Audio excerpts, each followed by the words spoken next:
The hotel phone rang at exactly 11:47 p.m., and Lin Mei froze with her hand on the vacuum cleaner, her heart hammering against her ribs because nobody ever called the penthouse suite this late unless something was terribly wrong.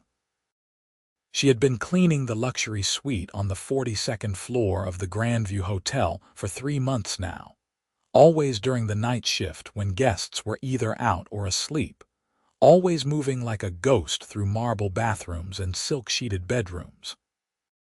The phone kept ringing, shrill and insistent, and Lin Mei stood there in her gray uniform with her supplies cart beside her, debating whether answering it fell within her job description. The hotel operator should have taken the call. The front desk should have handled it. But the ringing continued, echoing through the empty suite, and finally her hand reached for the receiver because ignoring it felt worse than breaking protocol. "Hello," she whispered in English, her accent thick, her voice barely audible. A torrent of Mandarin Chinese burst from the other end, rapid and frustrated, a man's voice sharp with exhaustion and something that sounded like desperation. Lin Mei's entire body relaxed. Her own language, the familiar sounds of home. "Sir, please slow down," she said in Mandarin, her voice steadier now. "I'm just the cleaning staff. How can I help you?"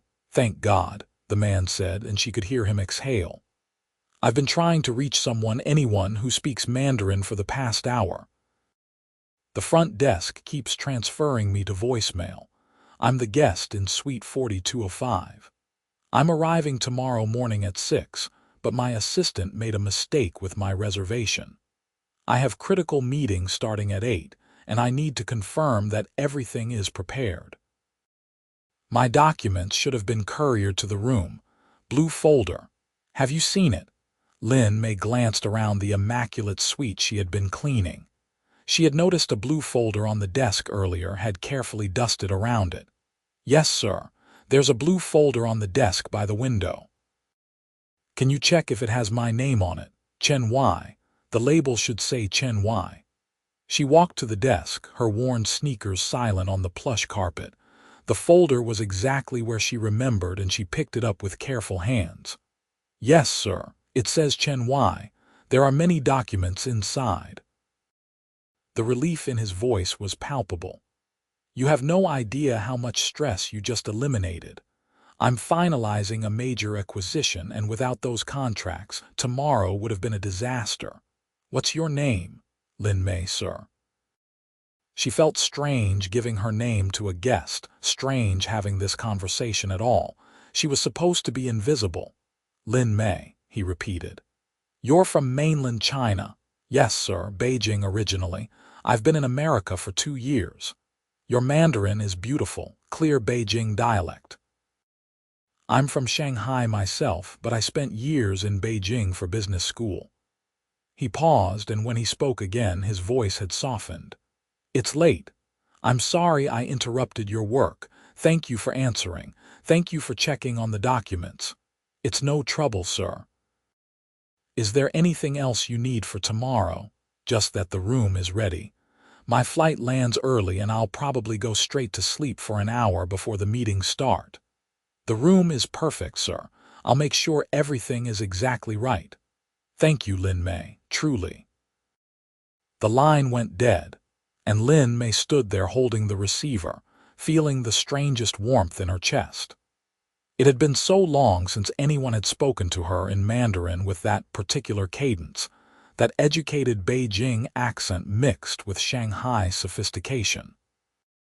It reminded her of her father, who had been a literature professor before the family fell on hard times. It reminded her of a life that felt very far away now. She finished cleaning the suite with extra attention, fluffing pillows that were already perfect, polishing fixtures that already gleamed. She left a small origami crane she had folded from a sticky note on the desk beside the blue folder, a habit from home she usually suppressed, but felt compelled to share tonight. At 6 the next morning, Lin Mei was in the staff locker room changing out of her uniform when her supervisor, Mrs. Rodriguez, came looking for her. "Lin, Mr. Volkov wants to see you in his office." Now, Lin Mei's blood turned cold. Dmitry Volkov was the hotel general manager, a man she had seen exactly twice in 3 months, both times from a distance. Staff members who got called to his office usually left the building carrying their belongings in cardboard boxes. "Did I do something wrong?" Lin Mei asked, her English faltering. Mrs. Rodriguez's expression was unreadable. "Just go. Don't keep him waiting." The walk to the executive offices felt like a funeral march. Lin Mei's mind raced through every possible mistake. Had she broken something in the suite? Had answering the phone been a fireable offense? She needed this job. She needed it desperately. The money she saved was supposed to bring her younger sister to America next year. Without this income, that dream evaporated. Mr. Volkov's secretary waved her through immediately, which felt ominous. The general manager sat behind a desk the size of Lin Mei's entire apartment, his expression stern. "Miss Lin Mei Chen." "Yes, sir." "You were cleaning suite 4205 last night." "Yes, sir. I can explain about the phone." He held up a hand. "Mr. Chen Y is one of our most valued guests. He stays with us frequently when conducting business in the city. This morning when he checked in, he made an unusual request.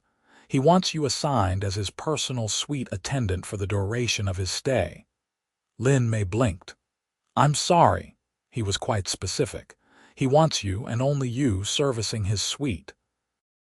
He's offered to compensate the hotel handsomely for the arrangement, and he's requested that you be available during day hours instead of your usual night shift." Mr. Volkov leaned back in his chair. "This is highly irregular, but Mr. Chen is preparing to invest significant money in a property deal that could benefit this hotel greatly. I'm not inclined to refuse his requests. However, I need to know if you're comfortable with this arrangement." Comfortable? Lin Mei barely understood what was happening. "I would just clean his room during the day and be available if he needs anything. Fresh towels, room service coordination, dry cleaning pickup. Essentially, you would be his dedicated staff member. The shift would be 8 in the morning until 4 in the afternoon. You would receive a 20% pay increase for the inconvenience of changing your schedule. 20% more money." Lin Mei's mental calculations spun. That was significant. That moved up her timeline for her sister by months. "I'm comfortable, sir. I can do this job well." "I'm sure you can. Mr. Chen specifically mentioned that you were professional and helpful. Don't make me regret this, Miss Chen." "No, sir. Thank you, sir." She left the office in a daze. The other cleaners in the break room stared at her when she returned, and she realized Mrs. Rodriguez must have spread the word. Sophia, one of the few co-workers who sometimes shared lunch with Lin Mei, grabbed her arm. "What happened? Are you fired?"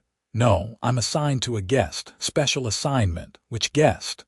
Sophia's eyes were sharp with curiosity. "Suite 4205. Sophia whistled. "The penthouse suite. Lin, those guests are either royalty or billionaires." "What did you do?" "I just answered the phone," Lin Mei said, still processing. "I only answered the phone."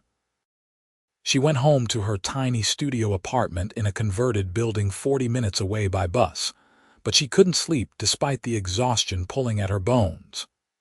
At 7:30, she was back at the hotel, wearing a fresh uniform, her long black hair pulled into a neat bun, her hands scrubbed clean. The assistant manager briefed her on protocol. She was to knock before entering, even though she had a key card. She was to be courteous but not chatty. She was to anticipate needs before they were voiced.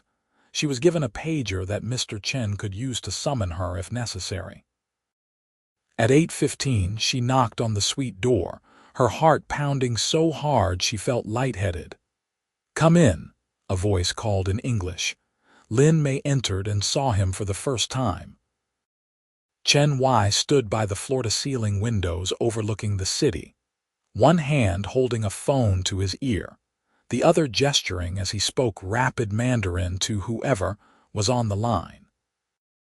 He was tall, probably just over 6 feet, with the kind of posture that spoke of excellent schools and expensive tailors.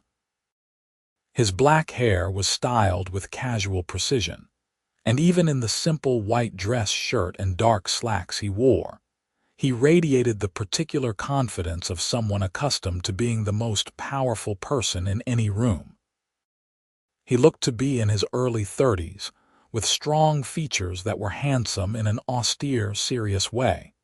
He glanced at her, held up one finger in a "give me a moment" gesture, and continued his conversation. Lin Mei stood by the door, unsure whether to begin tidying or to wait, choosing to wait because it felt safer. When he ended the call, he turned to face her fully, and Lin Mei saw his expression shift from business intensity to something warmer. "Lin Mei," he said in Mandarin.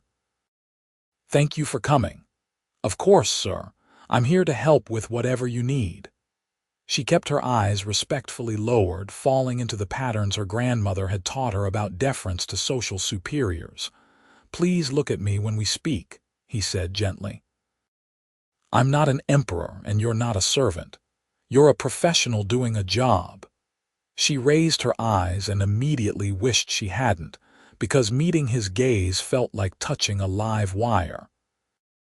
His eyes were dark and intelligent, with the faintest lines at the corners that suggested he smiled more than his serious demeanor implied.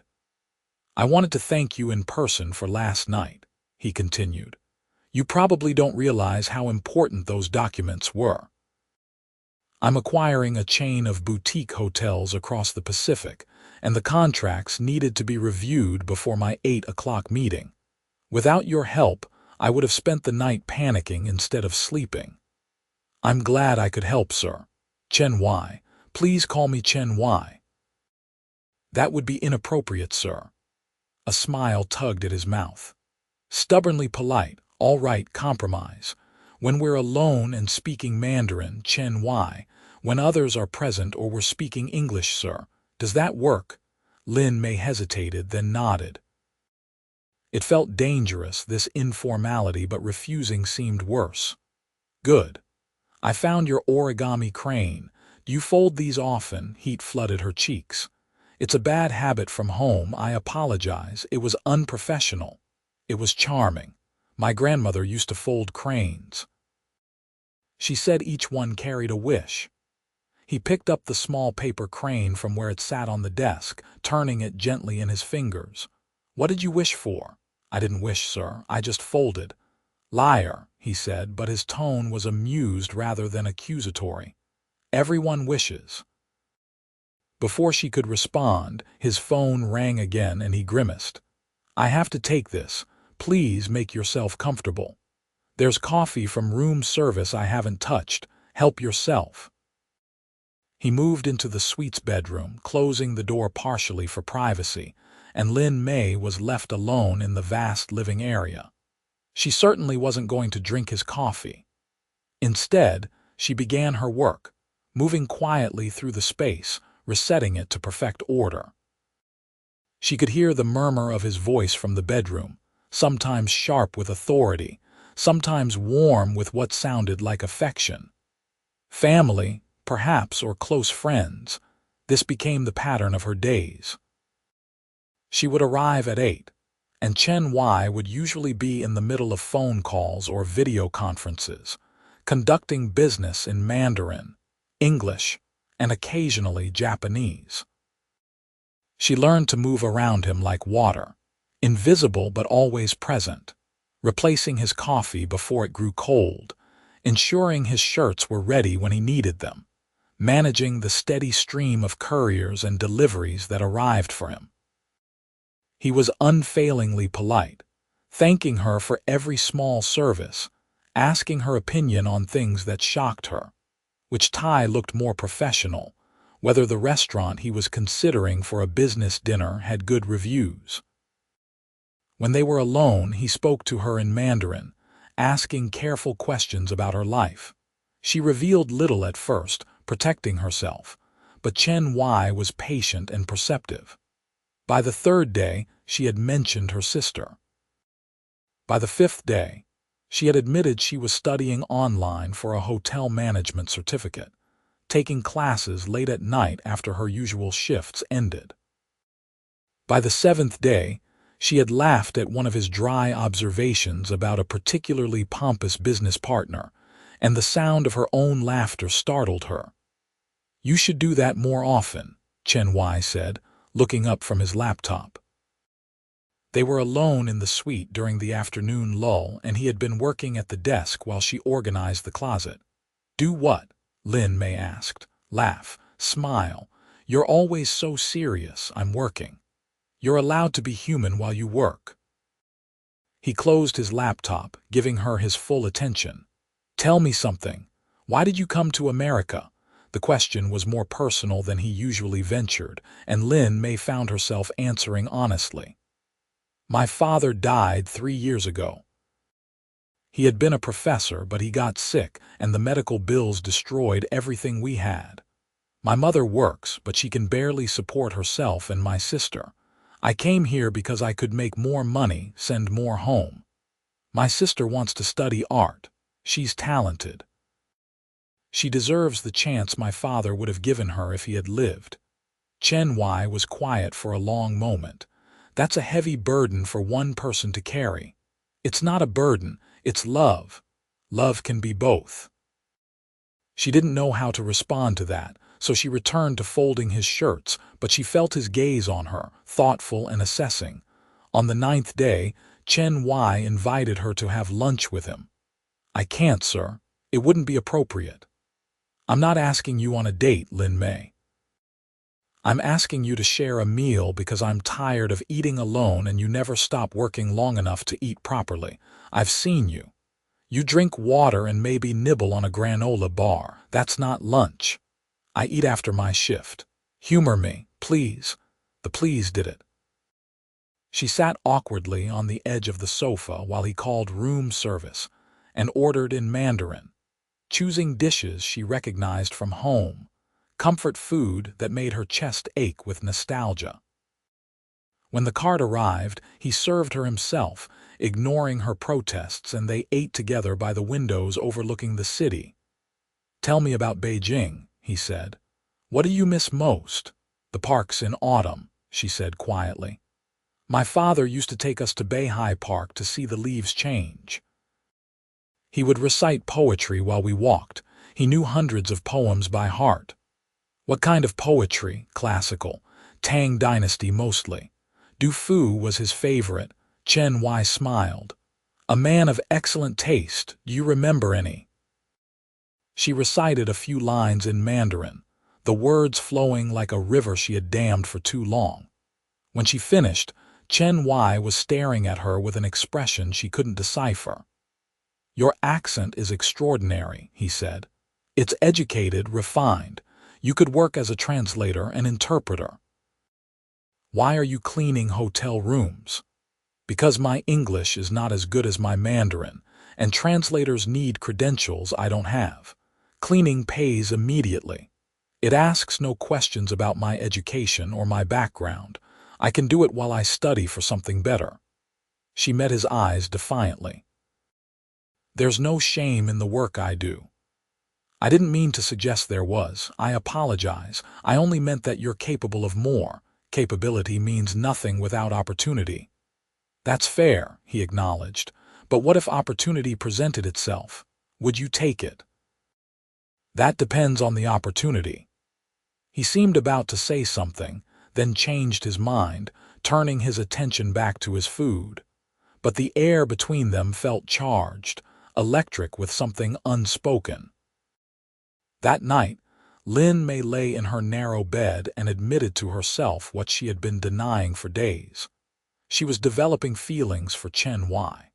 Impossible, dangerous feelings that had no future and no logic. He was a millionaire businessman acquiring hotel chains. She was a cleaner who sent every spare dollar back to Beijing. They existed in different universes that had temporarily overlapped, and when his business concluded, he would return to his world and she would return to hers. But knowing that didn't stop her heart from jumping when he smiled at her. It didn't stop her from memorizing the way he looked when he was deep in thought, or the sound of his rare, genuine laugh.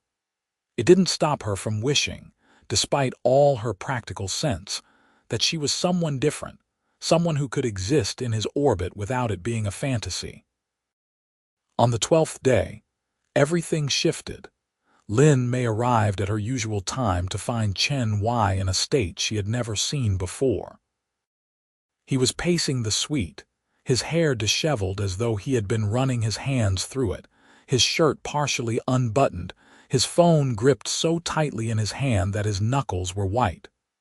"Sir, what's wrong?" she asked in Mandarin, forgetting protocol. "The deal is falling apart," he said, not stopping his pacing. "One of the family members who owns the hotel chain is refusing to sign. She inherited her share from her husband, and she thinks I'm just another corporate raider who will destroy the property's character. She won't take my calls. She won't meet with me. My entire negotiating team is useless." "Have you tried writing to her?" He stopped pacing. "What? Writing? A letter in your own hand. You speak beautifully." "Maybe your words would reach her better in writing, where she can read them at her own pace without the pressure of a phone call or a meeting." Chen Wai stared at her. "That's actually not a terrible idea, but what would I even say? Why do you want her hotels?" "The real reason, not the business reason. Because they're special. They're boutique properties, each one unique, each one embedded in its community. I don't want to change them. I want to protect them, expand them, give them resources to thrive. My vision for the acquisition has always been about preservation and growth, not exploitation." "Then tell her that. Tell her about your vision. Tell her why it matters to you personally." He moved to the desk, pulling out paper and a pen, then paused. "My handwriting is terrible." "All those years of typing. Will you write it for me? In Chinese characters. Your calligraphy is elegant. I've seen your notes." Lin Mei felt herself flush. "Sir, I can't write a business letter for you." "Not a business letter, a personal one. I'll dictate, you'll write. Please, Lin Mei. I trust you." That trust, offered so simply, undid her. She sat at the desk, took the pen, and began to write as he spoke. Chen Wai paced and talked for over an hour, and Lin Mei's hand moved across the paper, transforming his words into elegant characters. He spoke about his grandmother, who had owned a small inn in Shanghai, and taught him that hospitality was about creating temporary homes for wandering souls. He spoke about his fear that modernization would erase the uniqueness of small, family-run properties. He spoke with a passion and sincerity that made Lin Mei's throat tight, because this was the real Chen Wai, the man beneath the business armor. When they finished, he rayed over her shoulder, so close she could feel his breath on her neck. "It's perfect," he said quietly. "You made my scattered thoughts sound poetic.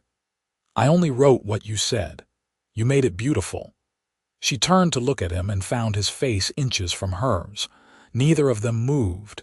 The moment stretched, fragile and infinite, and Lin Mei forgot how to breathe. Chen Wai's phone rang, shattering the stillness. He stepped back, answering it, and Lin Mei fled to the bathroom on trembling legs, staring at her flushed face in the mirror. This was becoming dangerous. She needed to protect herself. But the next morning, Chen Wai greeted her with an expression of pure joy. "She responded," he said, grabbing Lin Mei's hands before she could even properly enter the suite. "She read the letter and she wants to meet. Lin Mei, you saved this deal." His hands were warm around hers, his smile transforming his usually serious face into something boyish and unguarded. Lin Mei felt her heart crack wide open. I'm glad, she managed. Congratulations. Come with me, he said suddenly. What? To the meeting. I want you there. You understand the heart of this deal better than my entire negotiating team.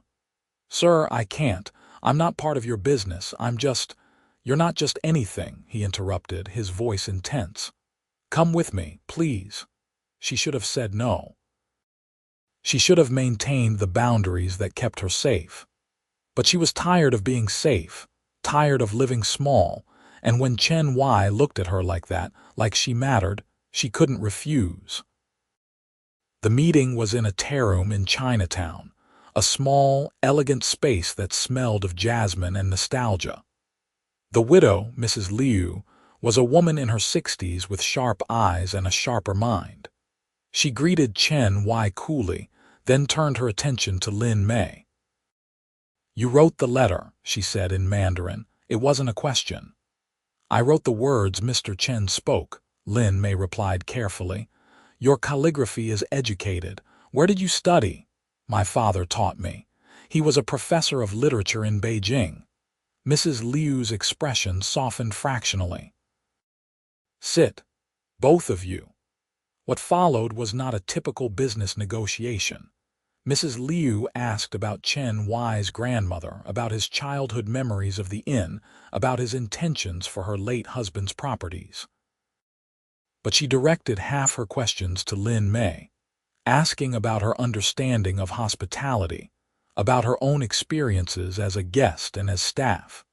Lin Mei answered honestly, speaking about the invisibility of service workers, about the profound importance of making spaces feel like home. She spoke about her father's belief that true hospitality was a form of art, about the trust guests placed in the hands of strangers. Chen Wai watched her with an expression of wonder, and Mrs. Liu watched them both with something that looked like amusement. At the end of 2 hours, Mrs. Liu set down her teacup. I will sign, she said. Not because of your business plan, Mr. Chen, though it is sound. I will sign because I believe you understand what my husband built, and because this young woman has reminded me that the best guardians of hospitality are those who understand service. Chen Wai's relief was palpable. He thanked Mrs. Liu with genuine warmth and she waved him off. Invite me to the opening of your flagship property, she said. I want to see your vision realized. As they left the tea room, Chen Wai turned to Lin Mei on the sidewalk, and she saw something in his face that made her heart race. I need to tell you something, he said. A courier rushed up before he could continue, shoving a package into Chen Wai's hands and requesting a signature. The moment broke. They returned to the hotel in a car Chen Wai had called, sitting in the back seat with careful distance between them. But Lin Mei felt the weight of unspoken words pressing against the silence. Back in the suite, Chen Wai asked her to stay after she would normally leave. I know this is irregular, he said, but I'm flying back to Shanghai tomorrow. The deal is going to closing. My time here is finished. Lin Mei had known this was coming, but hearing it still felt like a fist to her chest. I understand. Congratulations on your success. Lin Mei, look at me. She did, and saw vulnerability in his expression that shocked her. These 2 weeks have been the strangest of my life, he said. I came here to conduct business, and instead, I found myself looking forward to 8 in the morning because that's when you would arrive. I found myself inventing reasons to stay in the suite instead of going to my meetings because I wanted to talk to you. I've been trying to maintain professional boundaries, trying to tell myself this is temporary and meaningless, but I can't anymore. Sir, please don't. I'm falling in love with you, he said simply. I know that's insane. I know we've only known each other 2 weeks. I know I'm probably ruining everything by saying this, but I can't leave tomorrow without telling you that you matter to me. That you've mattered more in 2 weeks than most people do in a lifetime. Lin Mei felt tears prick her eyes. You live in Shanghai. You run an international business. I'm a hotel cleaner working to bring my sister to America. We don't live in the same world. So we build a bridge between our worlds. How? How does that possibly work? Chen Wai moved closer, reaching for her hands. I don't have all the answers, but I know I want to try. Come to Shanghai, not to work for me, but to be with me. Let me help bring your sister to America or to Shanghai, wherever you want to build your life. Let me give you the opportunity you deserve. Let me see where this goes. You barely know me. I know you fold origami cranes and hide them in rooms like secret wishes. I know you love your sister enough to sacrifice everything. I know you see people, really see them, even when the world tells you they're invisible. I know that when you laugh, the world feels lighter. I know enough to know I want to know everything. This is crazy, Lin Mei whispered, but her hands tightened around his. Is it? You feel it too. I know you do. Tell me I'm wrong. Tell me you feel nothing, and I'll leave tomorrow and never contact you again. But if I'm right, if there's even a chance I'm right, don't we owe it to ourselves to try? She looked at their joined hands, at the impossible bridge he was offering to build. Every practical bone in her body screamed that this was foolish, that fairy tales didn't happen to girls like her.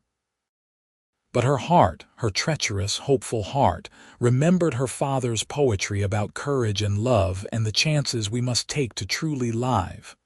I'm terrified, she admitted. Me too. What if it doesn't work? What if it does?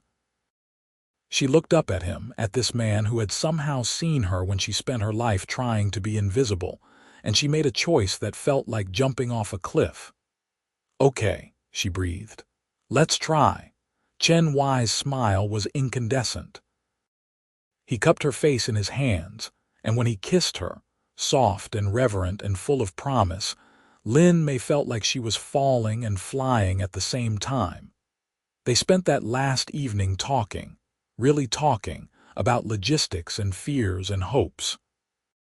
Chen Wai wanted her to finish her hotel management certificate, wanted to sponsor her for opportunities in his company based on merit, not charity. He wanted to meet her sister, to help her study art wherever she chose. He wanted to build something real, not a fantasy based on 2 weeks of intensity, but a genuine relationship with patience and care. I'm not expecting you to drop everything immediately, he said as they sat together on the sofa, her head resting against his shoulder in a way that felt both foreign and perfectly natural. Take the time you need, but know that I'm serious about this, about you. I want to do this right. What does right look like? Visits, video calls, letters. I'll come back to the States as often as I can. You come to Shanghai when you're ready. We build this slowly at a pace that feels safe for both of us. But we're building towards something real. A life together eventually. If that's what you want, it's fast.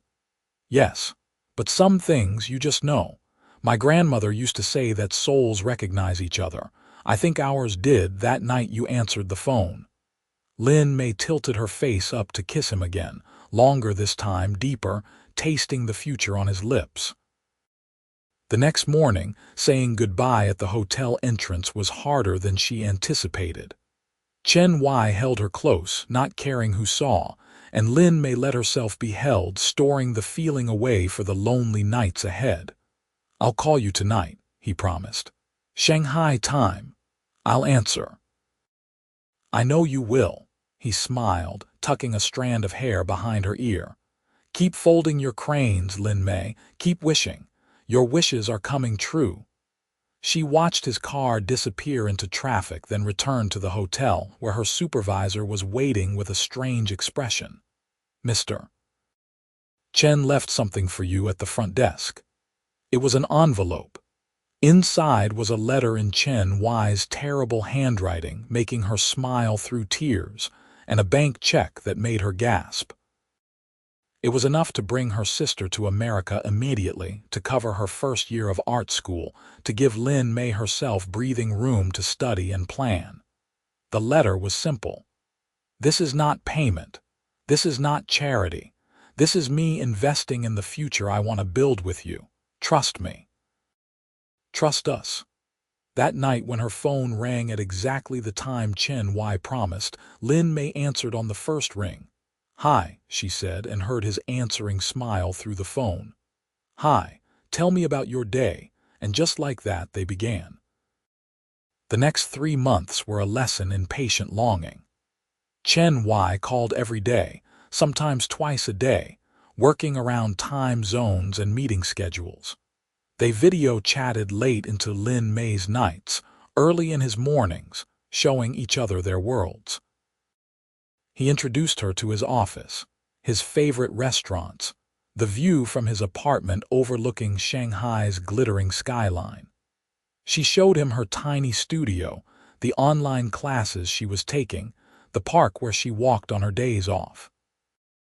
He sent her books, poetry collections by her father's favorite authors. She sent him origami, increasingly complex designs that he displayed in his office. His business partners teased him about the paper menagerie accumulating on his shelves, and he didn't care. Her sister, Chen Yu, arrived in America with wide eyes and cautious optimism. When Lin Mei introduced her to Chen Wai over video call, he spoke to her in Mandarin about art and beauty, asking informed questions that revealed he had researched her interests. Chen Yu, who trusted no one easily, smiled and told Lin Mei later that she approved. "He looks at you like you're his whole world," Chen Yu said. "Don't let him go." "I'm trying not to, but long distance was hard." There were nights Lin Mei cried from missing him, from the physical ache of wanting to touch him and having only a screen. There were moments of doubt, wondering if she had imagined the intensity of their connection, if it could survive the reality of distance and difference. Chen Wai had his own struggles. His business consumed him, the acquisition requiring his presence across multiple countries. He was exhausted, running on little sleep, and Lin Mei could see the strain in his face during their calls. "Come to Shanghai," he said one night, 2 months into their separation. "Just for a week. Let me see you in person. I need to know you're real." She was scared, but she booked the flight using miles she had been saving and told her supervisor she needed personal time. The hotel, which had benefited significantly from Chen Wai's eventual acquisition deal that included their property, granted it without question. The flight to Shanghai was endless. Lin Mei barely slept, nerves eating at her stomach. What if seeing each other in person shattered the illusion? What if the magic had been circumstantial, a product of late nights and unusual circumstances? Chen Wai met her at the airport himself. No driver, no assistant, just him standing in arrivals with flowers and an expression of naked relief. When she walked through the gates and saw him, all her doubts evaporated. He crossed to her in long strides and pulled her into his arms, holding her so tightly she could barely breathe. And she didn't care because he was real and solid and exactly as she remembered. "You came," he said into her hair. "I came." He took her to his apartment first, insisting she needed to rest after the long flight, but rest was the last thing on her mind. They sat on his balcony overlooking the Huangpu River, drinking tea, talking, reconnecting. When he kissed her, it felt like the first time and the 1,000th time, familiar and electric. That week in Shanghai was a revelation. Chen Wai took time off work, something his assistant said never happened, and dedicated himself to showing Lin Mei his city. They visited Yu Garden and walked the Bund at sunset. They ate soup dumplings at hole-in-the-wall restaurants and attended a performance at the Shanghai Grand Theater. He introduced her to his mother, an elegant woman who reminded Lin Mei painfully of her own mother and who welcomed her with warmth that felt genuine. "My son is different since meeting you," his mother said in Mandarin while Chen Wai was taking a phone call. "Lighter, happier. Whatever you're doing, keep doing it." But the best moments were the quiet ones. Cooking dinner together in his kitchen, their Mandarin flowing easily, laughing when Lin Mei's attempt at Shanghai cuisine turned out slightly wrong. Waking up in his bed with sunlight streaming through the windows and his arm around her waist. Reading poetry aloud to each other on the balcony while the city hummed below. On her last night, Chen Wai took her to a private rooftop garden, strung with lights and fragrant with night-blooming jasmine. They sat on a bench overlooking the city and he took her hand. "These 3 months have been torture," he said. "I don't want to do long distance anymore." Lin Mei's heart sank. "Are you ending this?" "What? No. God, no, the opposite. I want you here, permanently, or I'll move to the States." "Whichever you prefer. But I can't keep living on different continents from the woman I love." "You love me, Lin Mei. I've loved you since you answered a phone call you didn't have to answer. I loved you when you wrote calligraphy for a business letter. I loved you when you spoke poetry in a tarot. I love you now and I'll love you tomorrow. This isn't a question of whether I love you, it's a question of what we do about it." Tears streamed down her face. "I love you too." "I was so scared to say it, scared it was too soon, scared I was being foolish." "You're not foolish. You're brave and brilliant and I want to build a life with you." He reached into his pocket and pulled out a small box and Lin Mei's breath caught. "I know it's fast. I know we should probably wait longer. But I also know that every decision I've made about you has felt right, and I don't want to waste time pretending I'm uncertain about my future when you're standing right in front of me." He opened the box, revealing a ring with a simple, elegant diamond. "Lin Mei, will you marry me? Will you let me love you for the rest of our lives? Will you build this impossible bridge with me?" She was crying too hard to speak, so she nodded, and Chen Wai slipped the ring onto her finger with shaking hands. Then he was kissing her, and she was kissing him back, and the city lights sparkled around them like a blessing. Planning their life together was complex, but not impossible. Lin Mei decided she wanted to complete her hotel management certificate in the States before relocating, wanting to finish what she started. Chen Wai supported this completely, setting up a timeline where they would marry in 6 months, allowing her to finish her program, and then she would join him in Shanghai while maintaining connections to the States for her sister.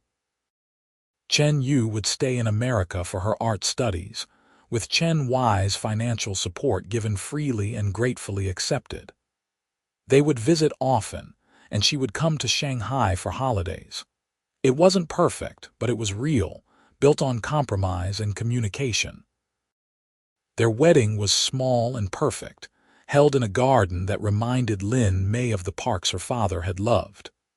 Her mother flew in from Beijing, crying happy tears and holding Lin Mei's face in her hands, saying her father would have been so proud. Chen Wai's family attended in force, welcoming Lin Mei with open arms and genuine affection. Mrs. Liu from the hotel deal attended, gifting them a painting of a hotel she said would be theirs to manage when it opened, a boutique property in Beijing that would let them split their time between Shanghai and Lin Mei's home city. It was an opportunity Lin Mei had never dared dream of, and she accepted it with gratitude and determination to prove herself worthy of the trust. On their wedding night, in a hotel suite not unlike the one where they met, Chen Wai held Lin Mei close and whispered against her hair. "Do you remember what I said about your origami crane, that each one carries a wish?" "I remember." "What did you wish for that night you left it on my desk?" Lin Mei smiled, thinking back to that moment that had changed everything. "I wished that someone would see me. Not the cleaner, not the invisible person, just me." "I see you," Chen Wai said fiercely. "I'll always see you, I know, and I see you too." They moved to Shanghai 6 months later, into a spacious apartment that Lin Mei decorated with touches of both their cultures, blending Chen Y's minimalist aesthetic with her love of color and warmth. She started her position at the Beijing Boutique Hotel, working under experienced management while learning the business side of the industry she had once experienced only from the invisible margins. Chen Y scaled back his travel, delegating more to his team, choosing to prioritize the life they were building over the endless expansion of his empire. He wanted to be present, to eat dinner with his wife, to build the foundation of their marriage on time together rather than grand gestures from a distance. Life was not perfect. They argued sometimes, usually about her tendency to overwork and his tendency to try to solve her problems with money. They navigated cultural differences and family expectations. They missed Chen Yu, who flourished in her art program but was developing a life separate from them. They dealt with the normal struggles of two strong-willed people learning to share space and decisions, but the love held. It grew deeper, more rooted, transforming from the wild intensity of their first meeting into something steadier and more profound. Chen Y still called her when he traveled, still sent her poetry. Lin Mei still folded origami for him, leaving paper animals around the apartment for him to discover. A year into their marriage, Mrs. Liu approached them with another opportunity. She wanted to create a scholarship program for hospitality workers, funding education and advancement for people like Lin Mei who had talent but lacked opportunity. She wanted them to run it, to be the face of the program and the judges of who received funding. It was meaningful work, the kind that let Lin Mei give back to the community that had been invisible with her. She interviewed applicants and saw her own past reflected in their hopeful faces, their careful dreams, their hunger for chance.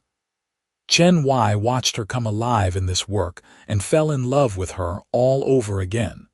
2 years after their wedding, Lin Mei discovered she was pregnant. The news terrified and thrilled her in equal measure. They had talked about children but kept pushing the conversation to some nebulous future. Now the future was immediate and growing inside her. Chen Y's reaction was pure joy. He immediately began planning, reading parenting books in 3 languages, consulting his mother, preparing the apartment. His tenderness with her during the pregnancy made Lin Mei fall even deeper in love with him, this powerful man who rubbed her feet when they swelled and talked to her growing belly in soft Mandarin. Their daughter was born on a spring morning, tiny and perfect and screaming with healthy lungs. They named her Chen Jing, the character for Jing meaning quiet, a hopeful wish for a peaceful life. Chen Y held his daughter with shaking hands and tears streaming down his face, and Lin Mei saw him transformed by fatherhood in an instant. Chen Yu flew in from America to meet her niece, bringing paintings she had created of their father, gifts for the daughter who would never know her grandfather but would know his legacy through stories. The family gathered, 3 generations, and Lin Mei felt a peace she had been chasing since her father died. When Jing was 6 months old, they traveled back to the Grandview Hotel in America, the place where their story began. The hotel staff, who had followed their unlikely romance with invested interest, threw them a small celebration. Sophia, Lin Mei's former co-worker and friend, now worked in guest services. Her own career advanced through mentorship Lin Mei had provided. They stayed in Suite 4205, of course.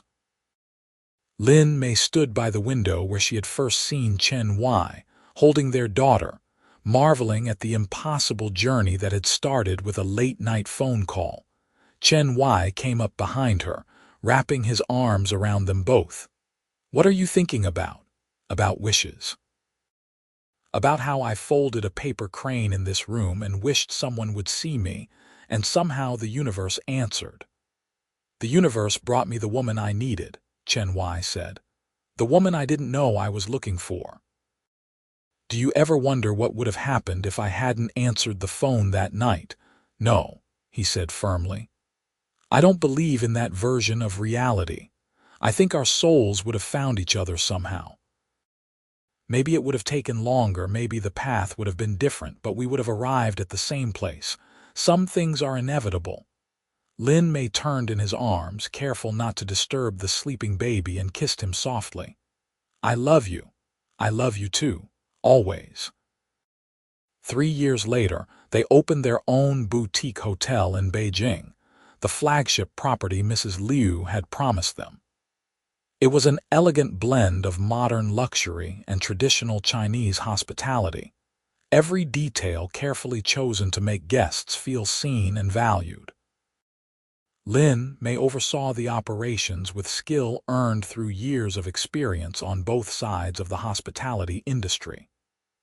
Chen Wai handled the business side, but they made all major decisions together, partners in every sense. On opening night, they stood together in the lobby greeting guests, and Lin Mei noticed a young woman in a housekeeping uniform folding something at her station. An origami crane. Lin Mei approached her, speaking softly in Mandarin. That's beautiful. The young woman startled, looking nervous. I'm sorry, I was just... It's lovely, Lin Mei assured her. What did you wish for? The woman hesitated, then admitted, I wish to run a hotel someday, like this one. Lin Mei smiled, remembering herself years ago, invisible and dreaming. Keep folding cranes, keep wishing. You never know who might answer. She returned to Chen Wai, who had watched the exchange with knowing eyes. You gave her hope, he said. Someone gave me hope once. I'm just passing it forward. Their life continued to unfold in ways both ordinary and extraordinary. Chen Jing grew into a curious, bright child who spoke 3 languages and loved books like her grandfather. Chen Yu eventually moved to Beijing, opening an art studio that flourished, creating a life closer to her sister and the family they had built. Lin Mei's mother retired and spent half the year with them, filling their home with cooking and stories and love. Chen Wai's business continued to grow, but he never let it consume him the way it once had. He had learned that success meant nothing if you achieved it alone, that the real wealth was in the people you loved and the moments you shared. On their 10th wedding anniversary, Chen Wai surprised Lin Mei with a trip back to the Grandview Hotel. They left Jing with Chen Wai's mother and flew to America, returning to the suite where their story began. The hotel had honored them by naming the suite the Chen Suite, with a small plaque explaining that it was where hospitality had blossomed into love. Lin Mei cried when she saw it, touched beyond words. That night, lying in the bed where they had shared their first kiss, Chen Wai pulled Lin Mei close. You have any regrets? He asked. Only that I can't go back and tell my younger self that everything works out. That answering the phone was the right choice, that taking the leap was worth the fear. I think your younger self knew, Chen Wai said. That's why she answered. That's why she folded the crane. She was braver than she realized. Maybe, or maybe love makes us braver than we think we can be. You made me brave, Chen Wai said. Before you, I was good at business but terrible at life. I had money and success and absolutely no idea what any of it meant. You showed me that meaning comes from connection, from seeing people and letting yourself be seen. Lin Mei kissed him, long and slow, tasting a decade of love and partnership. We saved each other. Yes, we did. They returned to Beijing, to their hotel and their daughter and their full, beautiful life. Lin Mei continued to fold origami cranes, leaving them in guest rooms like secret blessings. Sometimes guests would find them and smile, tucking them into pockets or luggage, carrying the wishes forward into their own lives. Chen Wai kept every crane Lin Mei folded for him personally, storing them in a large glass display case in his office. When business associates asked about them, He would tell the story of how his life changed because of a phone call and a shy hotel cleaner who answered in Mandarin. Some people found the story romantic. Others found it unlikely. Chen Wai didn't care. He knew the truth of it, knew that love was built on a foundation of small moments and brave choices. As their daughter grew older, they told her the story often. How Mama had been working late one night, how Baba had needed help, how a simple act of kindness had transformed into a lifetime of love. Jing would listen with wide eyes, asking for details, wanting to know everything about the moment her parents' lives collided. "So if Mama hadn't answered the phone, I wouldn't exist," she asked once when she was 7. "You would exist somewhere," Lin Mei said, pulling her daughter close, "but maybe not with us, maybe not in this exact way." "I'm glad Mama answered," Jing declared. "I like existing with you." Chen Wai laughed, the sound rich and happy. "We're glad too, little one, very glad." On Lin Mei's 40th birthday, Chen Wai gave her a gift that made her cry. It was a book, professionally bound, filled with pages of poetry. Her father's favorite poems, hand-copied in beautiful calligraphy, some in Chen Wai's improving handwriting, some in elegant script he had commissioned from a master calligrapher. The dedication read, "For Lin Mei, who taught me that the most beautiful poetry is a life lived with love. You are my favorite story." They had built something impossible together, something that started with chance and solidified into choice, day after day, year after year. They had bridged worlds, crossed oceans, transformed a late-night phone call into a marriage, a family, a legacy.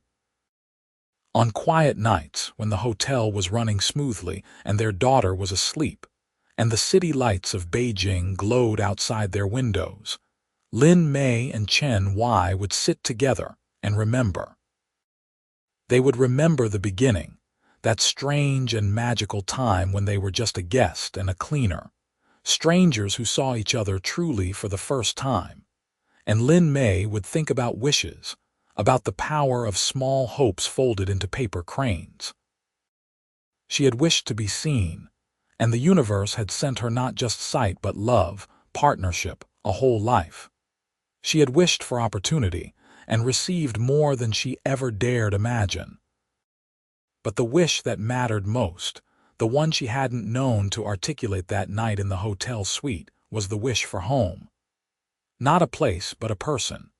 Someone who would see all of her, the strengths and weaknesses, the fears and dreams, and choose to stay. Someone who would build a life with her brick by careful brick, day by patient day. Chen Wai had become that home, and in becoming his, she had found herself. Their love story was unlikely but not impossible. It was the kind of story people told to prove that life held magic, that connection could transcend circumstance, that sometimes answering a call in the middle of the night could change everything. Years later, when Chen Jing was grown with children of her own, she would tell her own daughter the story of how Grandma and Grandpa met. She would explain about the phone call, the blue folder, the origami crane. She would talk about bravery and wishes and the importance of seeing people. And somewhere in a hotel in Beijing, a cleaner would fold a paper crane and leave it on a desk, making a secret wish. The guest who found it would smile, touched by the simple beauty of the gesture, carrying that small moment of grace forward into their own life. Because that was the real legacy of Lin Mei and Chen Wai's love story. Not the hotels they built or the business they created, but the reminder that human connection mattered. That seeing and being seen was the greatest gift one person could give another. That love, when nurtured with care and courage, could transform everything. They grew old together, Lin Mei and Chen Wai, their black hair silvering, their hands growing lined but always intertwined.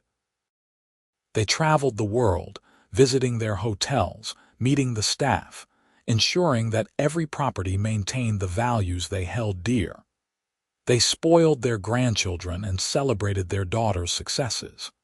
They fought and made up and learned each other more deeply with each passing year. And every year on the anniversary of that first phone call, Chen Wai would call Lin Mei even if they were in the same room. "Hello," she would answer, playing along. "Lin Mei," he would say in Mandarin, his voice warm with love and memory. "Thank God you answered. Always," she would reply. "I'll always answer." Because that was the promise they had made, not just that first night but every day since, to answer when called, to see when others looked away, to choose love again and again, no matter the obstacles. Their story proved that sometimes the most extraordinary lives begin with ordinary moments.